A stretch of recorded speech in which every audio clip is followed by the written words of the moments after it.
একেবারেই 180 ডিগ্রি ঘুরে গিয়েছে ধারাবাহিকের গল্পের মোড়।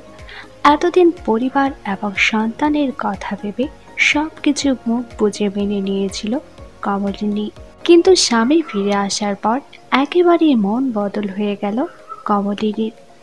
এতদিন ধরে সবকিছু চুপচাপ সহ্য করলেও একেবারে প্রতিবাদী হয়ে উঠল সে। এখন স্বামীর, সন্তান আর পরিবারের কথাও ভাবতে চায় না কমলিনী। নিজেকে নতুনভাবে গড়তে চায় সে। এমনকি নিজের স্বামীকে ডিভোর্স দিয়ে নতুন ঠাকুরপোর সাথে সংসার করার স্বপ্ন দেখতেও দ্বিধাবোধ করছে না কমলিনী। কিন্তু কমলিনীর এই হঠাৎ পরিবর্তন দেখে একেবারেই অবাক হয়ে গিয়েছেন দর্শকেরা। অথচ কেউ যদি নতুন ঠাকুরপো এবং তার সম্পর্কের কথা নিয়ে বলে, ঠিক তখনই তেড়ে যাচ্ছে কমলিনী।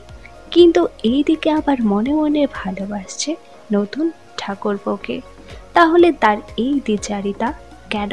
এত বছর পর স্বামীকে তার ভালো নাই লাগতে পারে, এমনকি ডিভোর্সও দিয়ে দিতে পারে সে, কিন্তু নতুন ঠাকুরপো এবং তার সম্পর্ক নিয়ে এইভাবেই দোলাচলে রয়েছে কেন সে?